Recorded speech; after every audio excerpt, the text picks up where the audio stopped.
우리에게 주신 하나님 말씀 이사 63장, 65장 16절까지인데 다 보지는 않고 저희가 합독할 건 64장 6절에서 12절까지 한 목소리로 합독합니다. 우리는 모두 부정한 자와 같고 우리의 모든 은은 더러운 옷과 같습니다. 우리는 모두 나뭇잎처럼 시들었으나 우리의 죄악이 바람처럼 우리를 휘몰아 갈깁니다. 아무도 주님의 이름을 부르지 않습니다. 주님을 굳게 의지하려고 분반하는 사람도 없습니다. 그러기에 주님이 우리에게서 얼굴을 숨기셨으며 우리의 죄악 탓으로 우리를 소명시키셨습니다. 그러나 주님은 우리의 아버지이십니다. 우리는 진흙이요 주님은 우리를 빚으신 토기장이십니다. 주님을 손수 지으신 피조물입니다. 주님 진노를 거두어 주십시오. 우리를 죄악에 영원히 기억하지 말아 주십시오. 주님 보십시오. 우리는 다 주님의 백성입니다. 주님의 거룩한 성읍들이 광야가 되었습니다. 시온은 광야가 되었고 예루살렘은 황폐해졌습니다. 우리의 조상이 주님을 찬송하던 성전, 우리의 거룩하고 영광스러운 성전이 불에 탔고 우리에게 즐거움을 주던 곳들이 모두 황폐해졌습니다. 주님 형편이 이러한데도 주님께서는 그저 가만히 계십니까? 그렇게 잠잠히 계셔서 우리가 극심한 고통을 받도록 하시렵니까? 아멘. 이는 하나님의 말씀입니다. 중간에 읽은 건데 하여튼 이사야 오늘 하고 다음 주면 이사야서가 이제 마무리가 될 것 같습니다. 그래서 조금 예상보다 조금 더 하긴 했는데 하고 그 다음은 뭘 할지 아직 제가 결정이 안 나네요. 계속 뭐 할까 지금 고민하고 있고 시리즈는 다음 주 얘기하고 다음 주면 이제 이사야 끝납니다. 그래서 뭐 사실 반복되는 것들이 조금 있긴 있어서 정리하는 마음으로 오늘 제목은 진흙의 변론, 토기장의 눈물이라는 제목으로 말씀을 나누겠습니다.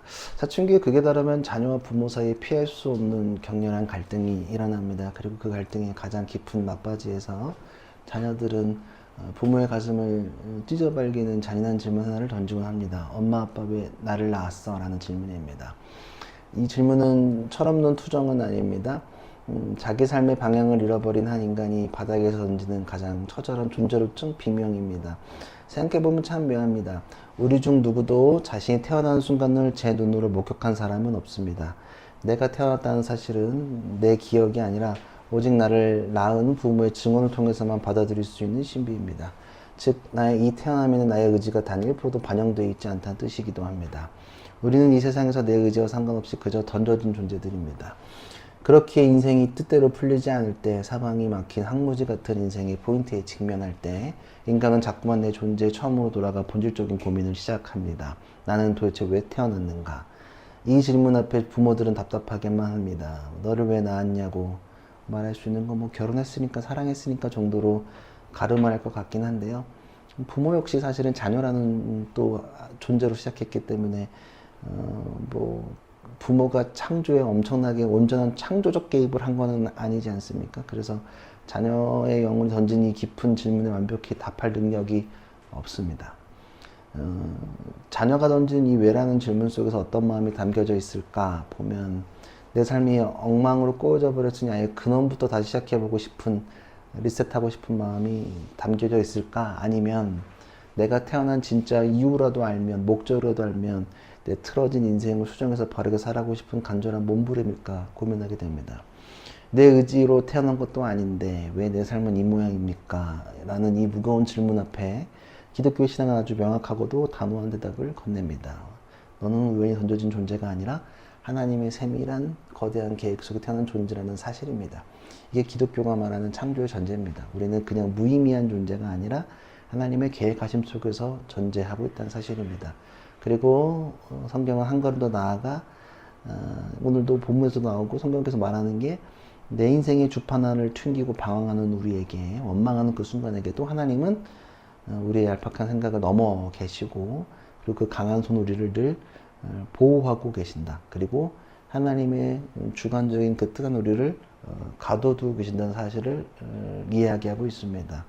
그래서 이런저런 방황과 고민 끝에 바닥을 치고 나서 깨닫게 됩니다. 내 인생은 내 힘으로 굴러가는 게 아니구나. 나는 스스로 존재할 수 없는 진흙에 불과하며 나를 지으신 제 토기장이 하나님 품 안에 있구나라는 이 엄청난 실제를 깨닫게 되면 이전과는 다른 태도를 보이기 시작합니다.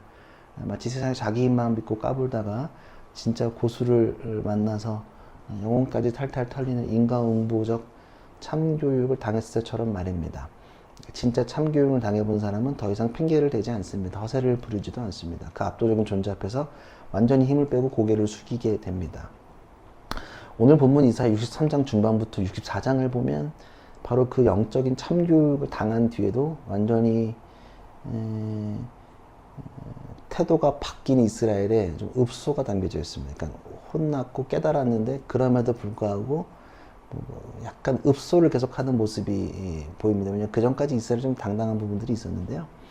그러니까 우리가 성전도 지었고 율법도 잘 지켰는데 보상이 없냐고 좀 따졌고 그래서 외면한 거고 좀 논리가 있었는데 현실이라는 황무지 앞에서 완전히 이제 파산하고 나서 그리고 이제 완전히 낭망하고 나서 하나님께 좀 원망하는 모습을 보입니다. 그래서 이스라엘은 과거의 기억을, 은혜의 기억을 끄집어내면서 하나님께 다가갑니다. 그게 이사야 63장 7절에서 9절입니다. 같이 앞에 있습니다. 정신 차리시고 7절에서 9절 한 목소리 합독합니다. 나는 주님께서 베푸어 주신 변함없는 사랑을 말하고 주님께서 우리에게 만을 주신 이로 주님을 찬양하였습니다. 주님께서 우리 모두에게 베푸신 은혜, 그의 긍휼과 그의 풍성한 자비를 따라서 이스라엘 집에 베푸신 크신 은총을 내가 전하렵니다. 주님께서 이르시기를 그들은 나의 백성이며 그들은 나를 속이지 않는 자녀들이다 하셨습니다. 그런 다음에 그들의 구원자가 되어 주었습니다. 주님께서는 그들이 고난을 받을 때에도 주님께서도 친히 고난을 받으셨습니다. 천사를 보내셔서 그들을 구하게 하시지 않고 주님께서 친히 그들을 구해 주셨습니다. 사랑과 긍휼로 그들을 구하여 주시고 옛적 오랜 세월 동안 그들을 지켜들고 안아 주셨습니다. 그냥 읽으면 하나님이 원래 우리를 사랑하셨다는 고백 같고 또 구구절절 과거에 행하셨던 일에 대한 감사처럼 느껴집니다. 근데 사실은 이 감사 이면에는 현재 결핍이 대조됩니다. 63장 19절을 보면요. 이렇게 되어 있습니다. 읽어보시죠. 우리는 오래전부터 주님을 다스림을 전혀 받지 못하는 자갈이 되었으며 주님의 이름을 불리지도 네, 그래서 백성들은 주님께 이르듯이 말하는 겁니다. 하나님한테 강력하게 어필을 합니다. 1, 2절 이어서 읽어보시죠. 시작. 주님께서 하늘을 가르시고 내려오시며 떨 것입니다. 마치 불이 섭을 사르듯 불이 물을 끓이듯 할 것입니다. 주님의 대적들에게 주님의 이름을 알게 하시고 이방 나라들이 주님 앞에서 떨게 하여 주십시오. 그러니까 하나님 저 멀리 숨어 계시지 말고 제발 눈앞에 보이는 불과 능력으로 하늘을 찢고 내려오셔서 대적들을 다 쓸어버리시고 우리 앞에 성벽을 다시 세워내라고 요구하는 겁니다. 그러니까 자신들의 처참한 상황을 하나님께 고하면서 하나님이 당장 해결사가 되어달라고 보챕니다. 그러니까 좀 약간 사실은 이게 진짜 무슨 간절한 고백이라는 느낌보다는 읍소하기 위해서 옛날에 이랬잖아. 약간 부모님한테 약간 옛날 얘기를 하면서 어필한 듯한 풍이 있습니다. 그냥 읽으면 진짜 고백 같잖아요. 근데 그게 아닙니다. 왜냐하면 이어서 보실까요? 8, 9절 읽어보시죠. 시작. 그러나 주님은 우리의 아버지이십니다. 우리는 진흙이요 우리는 우리를 빚으신 토기장이십니다. 우리 모두가 주님이 손수 지으신 피조물입니다. 주님 진노를 거두어 주십시오. 우리의 죄악을 영원히 기억하지 말아 주십시오. 주님 보십시오. 우리는 다 주님. 그러니까 우리가 잘못했습니다, 하나님. 그리고 주님이 토기장이시고 우리는 토기니까 우리를 다시 빚어 주십시오. 그러니까 사실 겉보기에는 진짜 경건한 기도 같은데 사실 하나님께 따지고 있는 모양입니다. 그러니까 뭔 말이냐면 주님은 토기장이고 난 진흙인데 왜 우리를 이 모양 이 꼴로 만드셨습니까? 왜 우리를 그러니까 좀 태어나게 했냐라는 읍소입니다. 그러니까 왜 이렇게 만들었냐? 그러니까 왜 낳았어? 나를 그리고 이렇게까지 될 때까지 옛날에 함께 하셨던 것도 알고 있는데 왜 날 이렇게 했어? 그러니까 왜 날 낳았어? 왜 이런 모습으로 이렇게 했어?라고 따지는 모습이 담겨져 있습니다. 사실 이 질문은 사춘기 지난 우리가 부모께 따지는 투정은 아니고 사실 좀 그 다음 단계의 투정이겠죠. 뭔 말이냐면 내 삶이 개천 같고 사막 같아서 열심히 살아보려고 발버둥 쳤는데 아무것도 바뀌지 않는 차가운 현실 앞에 절망한 인간이 저는 존재로 좀 비명일 것 같았습니다. 애초에 태어나지 않았더라면 이런 실패와 상처도 없었을 텐데 왜 나를 지어서 이 고통을 겪게 만드냐는 실존적인 탄식입니다. 이 철없는 자녀들의 비명 앞에서 오늘 본문 65장과 63장은 하나님의 숨겨진 진실과 솔직한 심정을 폭로합니다. 내 존재를 책임지라고 이렇게 말한 자녀들의 비명 앞에서 하나님은 솔직한 심정이 담겨져 있습니다. 그런 얘기하면서 한 가지 더 얘기하겠습니다.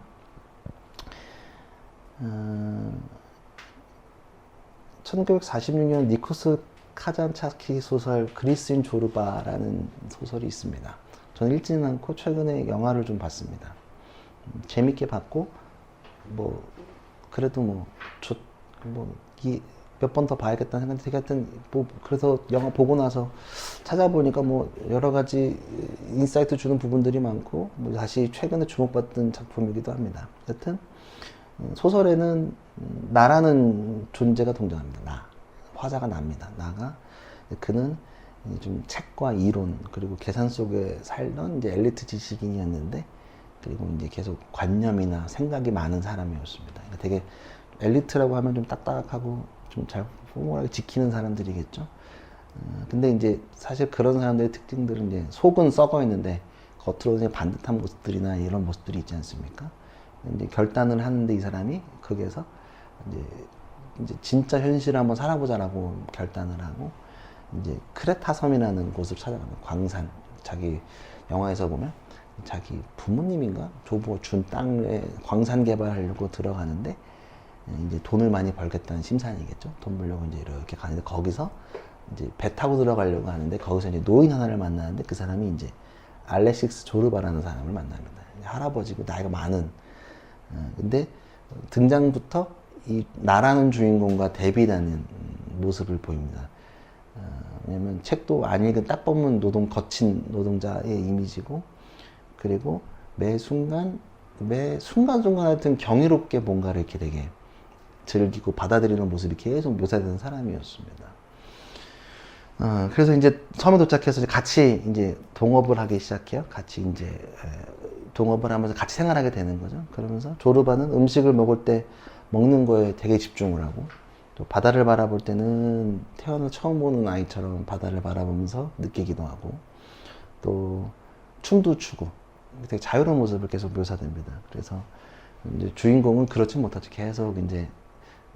계속 대화 속에서도 이제 뭔가 그 선을 넘지 않는 모습을 계속 묘사하다가 이제 조르바는 답답하겠죠. 그래서 이제 거기에서 보스라고 부르거든요. 두목이라고 우리말로 하면 두목이 되겠죠. 이제 뭐라고 얘기하냐면 넘겨보면 두목 당신 앞에는 진짜 컴퓨터가 있고 진짜 파도가 바로 옆에서 숨을 쉬고 있는데 왜 자꾸 엉뚱한 책장만 뒤지며 진짜를 보지 못하는 거예요? 당신 머릿속에 계산기를 제발 좀 집어 던지시오라고 얘기합니다. 사실은 굉장히 이 사람한테 억압된 거를 해체하려고 그런 건지 모르겠지만 계속 이제 말을 합니다.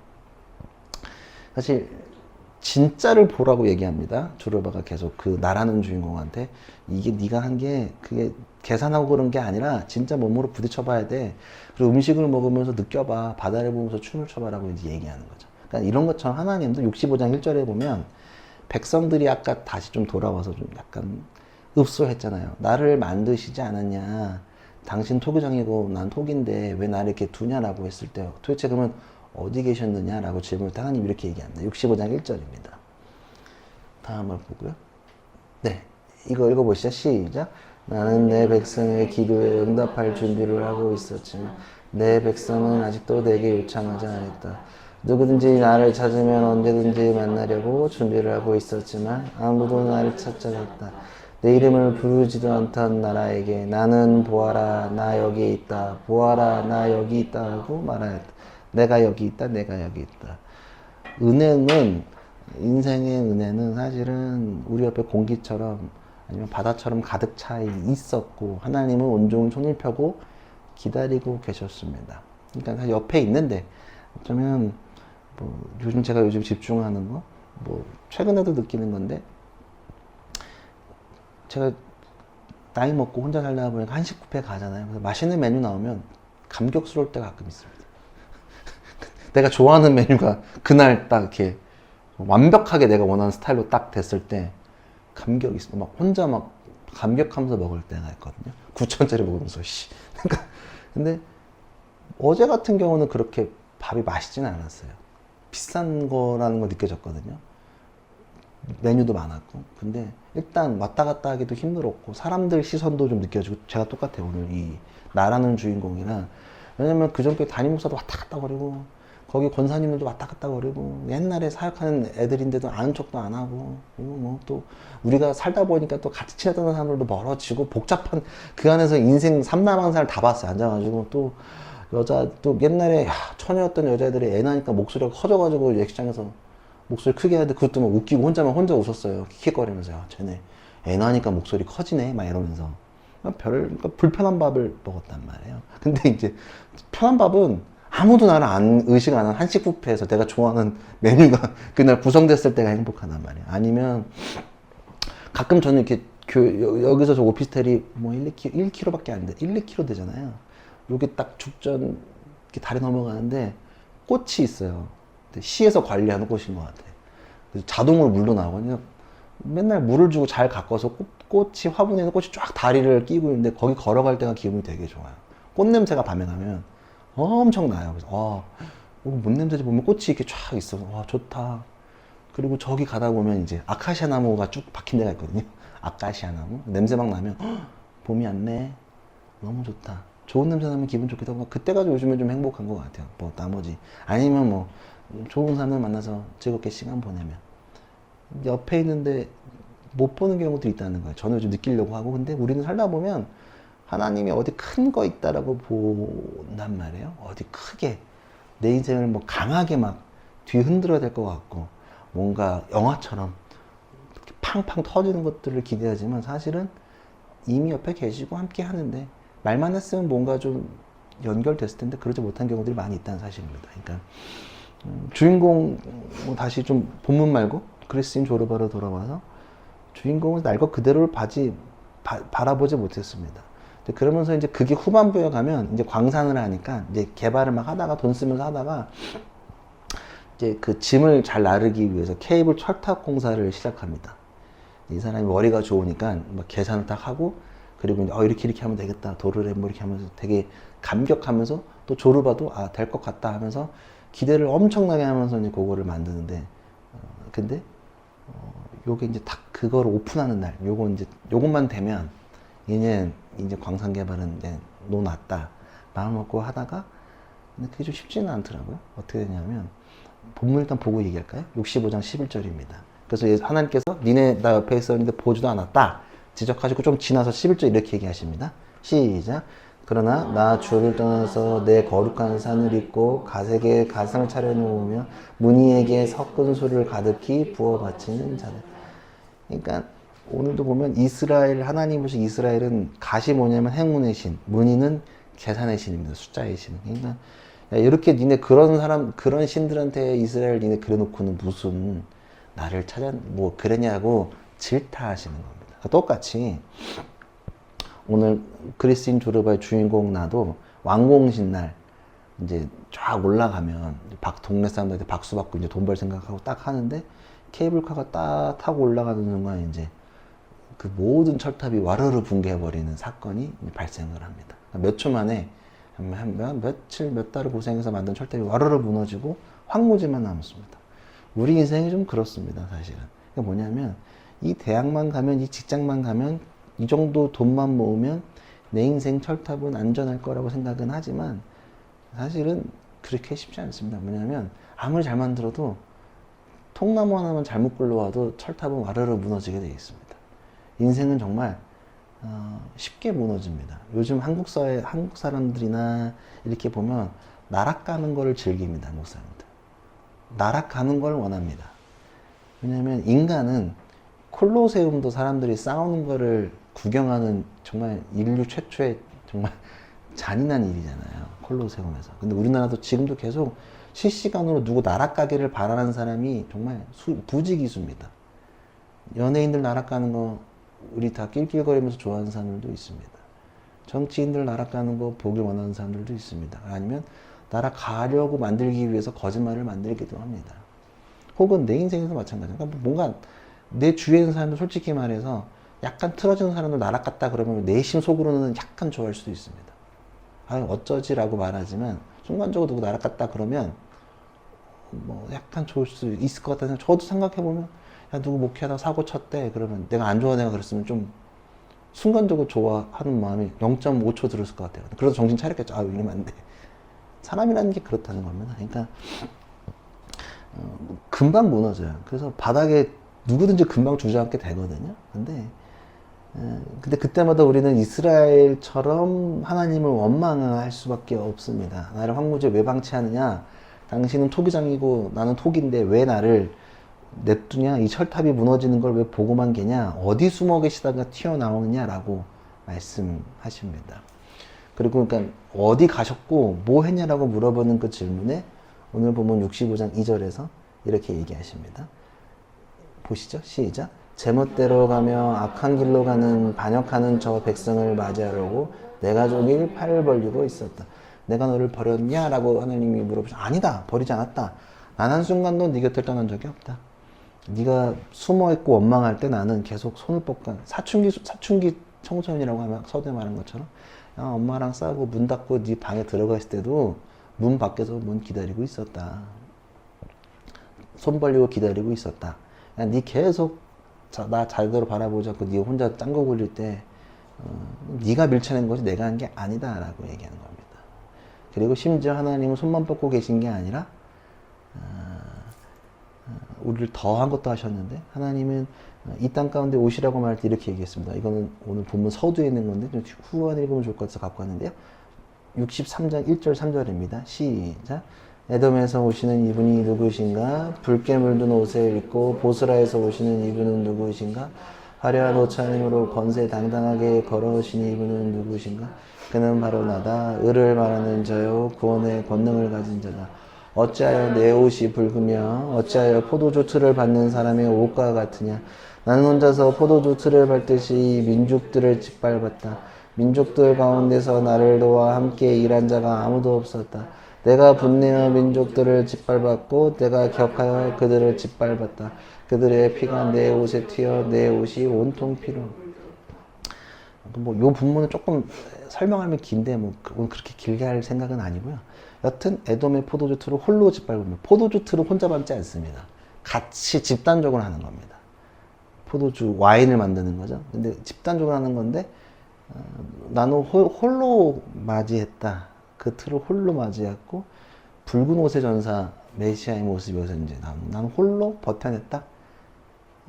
사실은 우리가 하나님의 피해서 그러니까 사춘기 시절에 부모의 낯을 피해서 내 방으로 들어가는 게 뭐 두 가지 의미가 있겠죠. 하나님을 외면하는 걸 상징할 수도 있고 또 하나는 뭐 나의 자아를 찾는 걸 수도 있겠지만 하나님을 피하는 걸로 봤을 때는 사실은 방으로 들어가는 게 하나님의 낯빛을 피해서 도망가는 거잖아요. 그때 바깥에서 우리가 보지 않을 때 하나님께서는 혼자 막으시고 싸우고 계셨다는 것을 의미합니다. 사탄들의 세력에서 혼자 홀로 버티시고 싸우셨고 그리고 포도주가 의미하는 게 뭘까? 피 흘렸다는 거잖아요. 또 포도주는 바로 십자가로 이어지는 겁니다. 자신의 몸을 찢고 희생하시면서 우리의 인생 성벽을 혼자 만들고 계셨다는 사실을 기억하는 겁니다.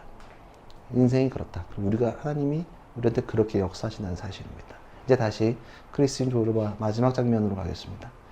이제 어떻게 되냐면 주인공이 전 재산을 다 날라가고 다 이제 해변가에 이제 이렇게 조르바라는 주인공이랑 이제 이렇게 서 있는데 주인공이 이렇게 보면서 이제 자기의 냉소적인 자세와 그리고 이제 자기를 가두고 모든 것들이 다 벗겨지는 순간입니다. 철탑이 무너졌잖아요. 성공하려고 했던 다 이제 무너지면서 처음으로 이제 다 자유를 얻은 그 표정이 그게 나오거든요. 그러면서 조르바한테 조르바 나에게 춤을 가르쳐 주시오라고 이제 이렇게 얘기를 해요. 그러니까 세상의 계산으로는 완벽하게 망했는데 내 힘으로 통제를 했던 철탑이 무너지고 이제 비로소 바다가 보이고 그리고 행복이 보이고 여러 가지가 진짜가 보이기 시작했나 봐요. 아마 하면 넘기시면 춤출 거거든요. 이 춤 되게 유명한 춤이거든요. 조르바 춤. 이 마지막 장면이거든요. 모래바닥에서 아름다운 춤을 춰요. 둘이서 이렇게 춤을 추는데 자유를 맞은 그 춤은 슬픔이 아니라 이거 지금 다 망하고 추는 춤이에요. 다 망하고 추는 춤인데 역설적인 행복이 담겨. 진짜 행복해 보인다는 생각. 자유를 얻은 자의 춤이 보였어요. 그래서 와, 행복이 담겨진 춤이 있습니다. 그러니까 사실은 실패인 줄 알았는데 사실은 나를 가두고 있는 벽이 무너지는 순간이었고 어쩌면 우리 본문으로 끌어오면 하나님을 외면하게 만들었던 우상의 껍질이 깨어지는 순간이지 않았을까라는 생각을 합니다. 그래서 오늘 본문의 65장 13, 14절에 보면은 이렇게 나와 있습니다. 이것도 한번 읽어보시죠. 시작. 그러므로 주 하나님께서 말씀하십니다. 너희는 굶을 것이다. 보아라, 내 종들은 마시겠지만 너희는 목이 마를 것이다. 보아라, 내 종들은 기뻐하겠지만 너희는 슬플 것이다. 보아라, 내 종들은 마음이 즐거워 노래를 부르겠지만 너희는 마음이 아파 울부짖으며 속이 상하여 통곡할 것이다. 하나님의 종들은 춤을 이제 밥을 잘 먹고 노래할 거라고 얘기합니다. 그러니까 내가 본문에 보면 갓과 문이라는 우상을 떨쳐내고 내 인생의 우상들을 떨쳐내고 내 힘으로 하려고 모든 것들을 떨쳐내고 그리고 모든 것들이 무너진 그곳에서 완전히 낭망한 나한테 그리고 그 순간 내가 할 게 아니라 하나님이 하셔야 된다는 것을 진정으로 고백하고 내 한계를 인정하고 받아들일 때 하나님이 손을 내미시고 먹이시고 재우시고 노래하게 만드는 그래서 그 예수의 손을 잡는 종들은 굶지도 않고 낭망하지도 않고 노래하면서 나갈 거라고 얘기합니다. 그것이 즐거우니까. 어쩌면 이렇게 본문 준비하다가 조르바 춤이 생각이 나는 거예요. 이런 춤을 추겠다라는 생각이 들었습니다. 진짜를 바라보는 사람들이 춤을 추지 않을까라는 생각이 듭니다. 여러분, 조르바와 주인공이 춤을 출 때 기적이 일어났을까? 철탑이 다시 일어났는가? 아닙니다. 날아간 전 재산의 통장이 다시 입금이 됐을까? 아닙니다. 여전히 한 푼도 없는 상황이었습니다. 오늘 이스라엘도 마찬가지입니다. 오늘 본문의 기도가 끝난 뒤에도 예루살렘 성벽은 여전히 무너져 있었고 그들의 삶은 여전히 황량한 광야였습니다. 그러나 현실은 하나도 변하지 않는데 그들의 존재가 변했습니다. 내 인생을 내 힘으로 통제하려던 우상이 깨어지자 비로소 나를 만드신 진짜 토기장의 하나님의 품이 보이기 시작하는 겁니다. 그리고 이제 이제사 우리 서두에 제가 던졌던 질문, 그 철저한 존재적 질문을 다시 마주하게 됩니다. 엄마 아빠 왜 나를 낳았어? 하나님 나를 왜 이 땅에 태어나게 하셨습니까? 그리고 주님 63장에 피 묻은 손으로 우리를 닦아주시면서 이렇게 대답하실 것 같습니다. 얘야, 나는 내가 세상에 계산기를 두드려가면서 살아가는 노예가 아니라 그리고 노예로 살려고 하려고 너를 창조한 것이 아니라 그리고 네가 남들이 만든 철탑을 부러워하면서 냉소적인 방에 같이 올게 하려고 낳은 것이 아니라 나는 너와 함께 이 거친 인생의 모래 위에서 아름다운 생명의 춤을 추고 싶어서 낳았다. 너는 내 기쁨이고 내 종이며 내 자녀란다라고 말씀하실 것 같습니다. 우리가 문고리를 잠그고 낯빛을 피해서 도망갈 때 그리고 주님이 우리 위해서 희생하신 그것이 그리고 그 존재의 목적이 이유이자 방향입니다. 우리는 또 내일 월요일입니다. 또 살아나야겠어. 아니면 오늘도 일할 분들도 있겠죠. 그리고 일을 하면서도 주판을 튕기라고 다그칠 것입니다. 시간에 맞춰야 되고 돈을 벌어야 하고 아니면 돈을 우리가 벌어서 언젠가 주식 투자하려고 돈을 모을 수도 있고 뭐 여러 가지 있습니다. 그래서 스펙의 등급을 매기고 가성비를 따지고 또 너만의 단단한 성벽을 만들지 않는다면 낙오할 것이라고 우리를 끊임없이 협박할 것입니다. 세상은 늘 협박합니다. 공포를 늘 조장합니다. AI가 우리를 집어삼킬 것이다. AI가 종교를 망칠 것이다.